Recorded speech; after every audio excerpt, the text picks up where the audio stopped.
Hello friends, how are you all? I Pragya Sekhri welcomes you to my channel Master Study Lab.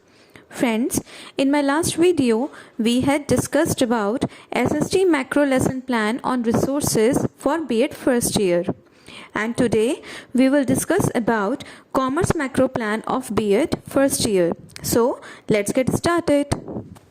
तो सबसे पहले हम commerce macro plan के index पर नज़र डाल लेते हैं। यहाँ पर मैंने 15 टॉपिक सिलेक्ट किए हैं जो कि 9th क्लास से रिलेटेड हैं। फ्रेंड्स, जब बीएड फर्स्ट ईयर में आप बच्चों को पढ़ाने जाते हैं स्कूल में तो आपको यूपी बोर्ड के बच्चों को पढ़ाना होता है एंड यूपी बोर्ड में commerce 9th and 10th class में होती है एंड सीबीएसई में 11th एंड 12th क्लास में होती है। तो आप जो भी टॉपिक्स अपने पढ़ाने के लिए चूज़ करेंगे वो आपके यूपी बोर्ड के 9th या 10th क्लास से रिलेटेड होने चाहिए। चलिए अब डिस्कस करते हैं फर्स्ट लेसन प्लान के बारे में। यहाँ पर मैंने कुछ बेसिक इन्फॉर्मेशन फिल की है like subject which is commerce. Commerce के अंडर जो मैंने अपना सब्जेक्ट सिलेक्ट किया है वो है बिजनेस एंड उसमें जो मैंने टॉपिक चूज़ किया है that is international business. Time है हमारा 35 मिनट्स।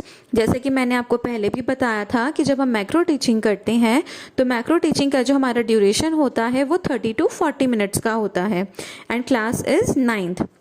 बाकी की इन्फॉर्मेशन मैंने इसलिए फिल नहीं की है बिकॉज जो मेरा बीएड था वो कोविड ड्यूरेशन में हुआ था, इसलिए हमारे स्कूल में टीचिंग नहीं हो पाई थी। अब आते हैं जनरल ऑब्जेक्टिव्स पर।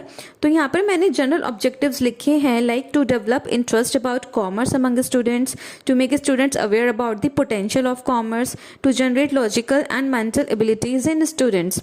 जनरल ऑब्जेक्टिव्स का मतलब होता है कि मैं जो बच्चों को कॉमर्स पढ़ा रही हूँ मेरा उसका क्या उद्देश्य है पढ़ाने का, कि मैं बच्चों को कॉमर्स क्यों पढ़ाना चाहती हूँ। लाइक बच्चों में मैं इंटरेस्ट लाना चाहती हूँ कॉमर्स के लिए, मैं उन्हें बताना चाहती हूँ कि कॉमर्स आखिर है क्या और मैं उसके थ्रू बच्चों में जो लॉजिकल एंड मेंटल एबिलिटीज़ होती हैं वो जनरेट करना चाहती हूँ। अब आते हैं स्पेसिफिक ऑब्जेक्टिव्स पर। तो स्पेसिफिक ऑब्जेक्टिव्स का मतलब होता है कि मैं उस कॉमर्स सब्जेक्ट में पर्टिकुलर क्या टॉपिक पढ़ाना चाहती हूँ बच्चों को, मैं किसके बारे में बच्चों को पढ़ाऊंगी उसके under. To provide knowledge about international business, to make students understand about some reasons of doing this business, to enable the students to analyse the benefits of this business. मतलब कि मैं कॉमर्स के अंडर बच्चों को international business के बारे में बताना चाहती हूँ कि इंटरनेशनल बिजनेस करने से क्या होता है, उसके क्या बेनिफिट्स हैं। तो these are the specific objectives. So general objectives का मतलब होता है कि जो आप सब्जेक्ट पढ़ा रहे हो वो आप क्यों पढ़ाना चाहते हो एंड स्पेसिफिक का मतलब होता है कि आप उसके अंडर उस सब्जेक्ट के अंडर बच्चों को स्पेसिफिकली कौन सा टॉपिक पढ़ाना चाहते हो। अब आइए प्रीवियस नॉलेज की तरफ। प्रीवियस नॉलेज का मतलब होता है कि students have general knowledge regarding business, कि बच्चों की प्रीवियस नॉलेज को उनकी करंट नॉलेज के साथ लिंक करना, उसे ही हम प्रीवियस नॉलेज बोलते हैं। कि बच्चों को जो आप बच्चों को टॉपिक पढ़ाना चाहते हो उसके बारे में थोड़ी बहुत नॉलेज है या नहीं। Now teaching ads. Teaching ads क्या बच्चों को अपना टॉपिक पढ़ाने के लिए कौन कौन से टीचिंग एड्स यूज़ करने वाले हैं like chalk, duster, pointer, roller board, black board. अगर आपने बच्चों को कुछ समझाने के लिए चार्ट पेपर का यूज़ किया है तो वो भी आपको यहाँ पर मेंशन करना होगा। अब हम डिस्कस करेंगे pupil teachers activities and students activities के बारे में। तो सबसे पहले हम देखते हैं कंटेंट। कंटेंट में मैंने लिखा है इंट्रोडक्टरी क्वेश्चंस, मतलब कि बच्चों की प्रीवियस नॉलेज को उनकी न्यू नॉलेज के साथ लिंक करना। ऑब्जेक्टिव्स में मैंने लिखा है students are able to relate their previous knowledge to new knowledge. ये ऑब्जेक्टिव्स का जो कॉलम है इसे आप जब बच्चों को पढ़ा चुके होंगे और अपने टॉपिक्स रिलेटेड जब आप बच्चों से क्वेश्चन पूछ चुके होंगे तो उसके बेसिस पर आपको यहाँ पर ये ऑब्जेक्टिव्स फिल करने हैं कि बच्चों ने आपको कैसा रिस्पॉन्स दिया है। प्यूपल टीचर्स एक्टिविटीज़ में मैंने बच्चों से कुछ क्वेश्चंस पूछे हैं जो उनकी प्रीवियस नॉलेज से रिलेटेड है, जिनके आंसर्स मैंने स्टूडेंट्स एक्टिविटीज़ में लिखे हैं। एंड लास्ट में मैंने एक क्वेश्चन पूछा है जो मेरे करंट टॉपिक्स रिलेटेड है like and business which is done outside countries boundaries. तो बच्चों ने मुझे पार्शियल रिस्पॉन्स दिया, मतलब कि मिला जुला रिस्पॉन्स दिया। फिर उसके बाद मैंने मैथड में लिखा है question answer method. Then next content is aim of statement, की इन इंट्रोडक्टरी क्वेश्चंस को पूछने के पीछे मेरा क्या एम है। तो मैंने बच्चों से जो लास्ट क्वेश्चन पूछा था उसका आंसर देते हुए मैं अपने करंट टॉपिक पर पहुंची हूँ. Like it is called international business and today we will discuss about international business. So this is called statement method, जिसे मैंने अपने मैथड के कॉलम में लिखा है एंड नीचे मैंने एक ब्लैक बोर्ड का मिनिएचर पेस्ट किया है जहां मैंने लिखा है इंटरनेशनल बिजनेस. अब हम आते हैं मीनिंग की तरफ. तो मीनिंग में सबसे पहले देखिए ऑब्जेक्टिव्स में मैंने यहाँ पर 2 कॉलम फिल किए हैं, के एंड यू. के means knowledge and you means understanding. जब बच्चों को अपना टॉपिक एक्सप्लेन कर चुके होंगे और उस रिलेटेड बच्चों को से जब आपको रिस्पॉन्स मिलेगा उसके बेसिस पर आपको ये नॉलेज एंड अंडरस्टैंडिंग के जो कॉलम्स हैं आपको ये फिल करने होंगे. लाइक कि बच्चों ने क्या पढ़ा एंड अंडरस्टैंडिंग कि बच्चों को वो टॉपिक कितना समझ में आया. एक और एस्पेक्ट होता है एप्लीकेशन. एप्लीकेशन का मतलब होता है कि जब बच्चा खुद से इनिशिएट करके उस करंट टॉपिक के बारे में आपको कुछ बताए या उसे कहीं पर अप्लाई करे तो उसके बारे में भी आपको के यू के नीचे लिखना होगा. दैट इज एप्लीकेशन ए. फिर मैंने प्यूपल टीचर्स एक्टिविटीज़ में अपना टॉपिक एक्सप्लेन किया है और उसके जो मेन पॉइंट्स हैं वो मैंने ब्लैक बोर्ड पर लिखे थे, तो मैंने उसका मिनिएचर भी अपने मेथड के कॉलम में यहाँ पर पेस्ट किया है. देन मैंने अपने टॉपिक से रिलेटेड बच्चों से कुछ इवेल्युएटरी क्वेश्चंस पूछे हैं. Like give an example of international business and what is the scope of international business. And students activities में मैंने लिखा है that students listen carefully and right main points in their notebook. अब हम देखते हैं डेवलपमेंट्री क्वेश्चंस. डेवलपमेंट्री क्वेश्चंस का मतलब होता है कि आपने लास्ट पेज पर बच्चों को जो टॉपिक एक्सप्लेन किया था आप उससे रिलेटेड बच्चों से 1-2 क्वेश्चन पूछेंगे और उन क्वेश्चंस को पूछते हुए आप लास्ट में एक ऐसा क्वेश्चन पूछेंगे जो आपके नेक्स्ट कंटेंट की तरफ जाता है. राइट लाइक जैसे मैंने यहाँ पर प्यूपल टीचर्स एक्टिविटीज़ में सबसे पहले बच्चों से पूछा है डिफाइन इंटरनेशनल बिजनेस, जिसके आंसर को मैंने स्टूडेंट्स एक्टिविटीज़ में नोट डाउन किया है. एंड लास्ट में मैंने एक क्वेश्चन पूछा है can you explain more reasons for doing international business. फिर से बच्चों ने मुझे पार्शियल रिस्पॉन्स दिया, कुछ मिला जुला रिस्पॉन्स दिया. ठीक है. And this is called question answer method, जिसे मैंने अपने मैथड के कॉलम में नोट डाउन किया है. फिर मैं अपने नेक्स्ट कंटेंट की तरफ आती हूँ, रीजंस फॉर इंटरनेशनल बिजनेस. उसके बाद मैंने इस टॉपिक को प्यूपल टीचर्स एक्टिविटीज़ में एक्सप्लेन किया है कि इंटरनेशनल बिजनेस करने के पीछे क्या रीजंस हैं. एंड स्टूडेंट्स एक्टिविटीज़ में मैंने लिखा है students listen carefully and right main points in their notebook. And मैंने ब्लैक बोर्ड पर जो भी वर्क किया था इस कंटेंट से रिलेटेड उसका मिनिएचर को मैंने अपने मैथड के कॉलम में पेस्ट किया है. बच्चों ने इस टॉपिक को एक्सप्लेन करने के बाद बच्चों ने मुझे जैसा रिस्पॉन्स दिया उसके बेसिस पर मैंने अपना ऑब्जेक्टिव्स का कॉलम फिल किया है विच इज के you and A, knowledge, understanding and application. Like students are able to recognize the reasons, students are able to understand the reasons, students are able to describe reasons.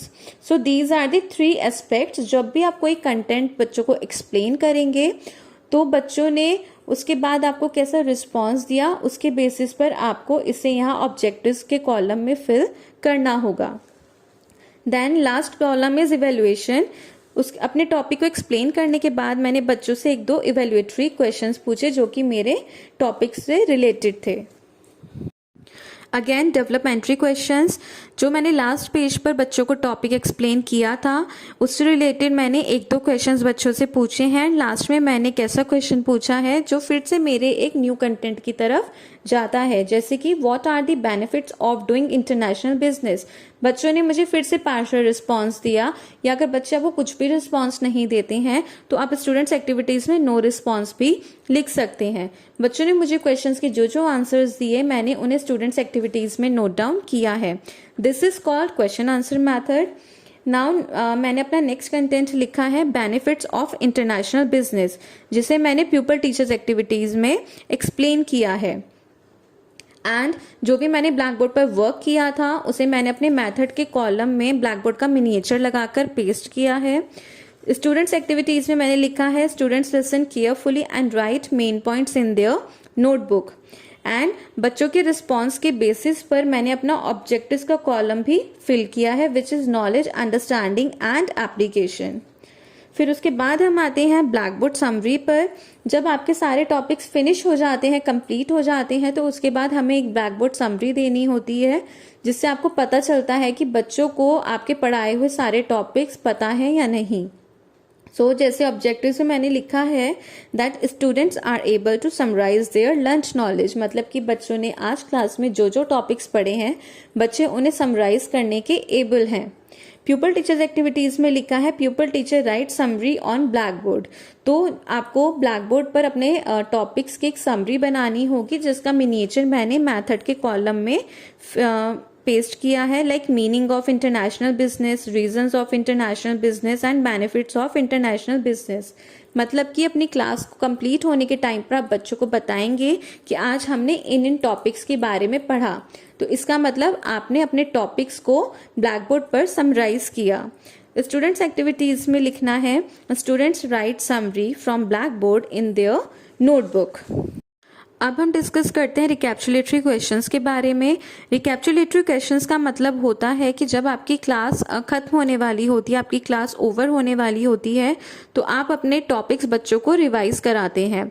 उसके लिए यहाँ पर आपको एक table form करनी होगी, जिसमें आपको 4 कॉलम्स बनाने होंगे, content, objective with specification, pupil teachers activity and students activity. Content में आप लिखेंगे रिकैप्चुलेटरी क्वेश्चंस। ऑब्जेक्टिव में आप लिखेंगे students are able to recapitulate their lunch knowledge, मतलब कि उन्होंने आज की क्लास में जो जो टॉपिक्स पढ़े हैं वो उन्हें रिवाइज कर पा रहे हैं। प्यूपल टीचर्स एक्टिविटी में आप लिखेंगे pupil teacher ask recapitulatory question through roller board. यहाँ पर याद रखिए कि जब भी आप स्कूल में बच्चों को पढ़ाने जाते हैं तो आपको अपने साथ एक रोलर बोर्ड लेकर जाना होता है, जिस पर आप पहले से ही रिकैप्चुलेटरी क्वेश्चंस लिख कर रखते हैं। मतलब कि जब भी आपकी क्लास खत्म होने वाली होती है तो वही सेम क्वेश्चन, रिकैप्चुलेटरी क्वेश्चंस आपको क्लास में बच्चों से पूछने होते हैं उनको रिवाइज करवाने के लिए। स्टूडेंट्स एक्टिविटी में मैंने लिखा है students are able to give answers of the questions. उसके बाद नीचे मैंने एक रोलर बोर्ड का मिनिएचर पेस्ट किया है एंड उसमें रिकैप्चुलेटरी क्वेश्चंस नोट डाउन किए हैं एंड बच्चों ने मुझे उनके जो आंसर्स दिए हैं वो मैंने राइट साइड पर लिखे हैं। Now next is home assignment. जब आपकी क्लास ओवर होने वाली होती है तो ऑफ कोर्स आप बच्चों को होमवर्क प्रोवाइड करवाएंगे। उसके लिए भी आपको ऊपर की तरह ही सेम टेबल फॉर्म करना होगा, content, objective with specification, pupil teachers activity and students activity. ये चारों कॉलम आपको अपने होम असाइनमेंट के लिए भी बनाने होंगे। उसके बाद कंटेंट में हम लिखेंगे होमवर्क, ऑब्जेक्टिव में हम लिखेंगे students are able to establish their lunch knowledge, मतलब कि आज की क्लास में उन्होंने जो भी टॉपिक पढ़े हैं, जो भी टॉपिक समझे हैं, वो उससे रिलेटेड होमवर्क भी समझ पा रहे हैं और उसको करने के एबल भी हैं। प्यूपल टीचर्स एक्टिविटी में हम लिखेंगे pupil teacher writes homework on black board and students activity में हम लिखेंगे students write homework in their notebook. उसके बाद नीचे मैंने एक ब्लैक बोर्ड का मिनिएचर पेस्ट किया है, जिसमें मैंने बच्चों का जो भी होमवर्क था वो नोट डाउन किया है। इस तरह से हमारा बीएड फर्स्ट ईयर का कॉमर्स मैक्रो प्लान यहाँ पर खत्म होता है। आई होप आप सबको ये मैक्रो प्लान अच्छे से समझ में आया होगा और आप अपने टॉपिक को इजिली बना पाएंगे। For more knowledgeable videos, please do like, share and subscribe my channel. Thank you.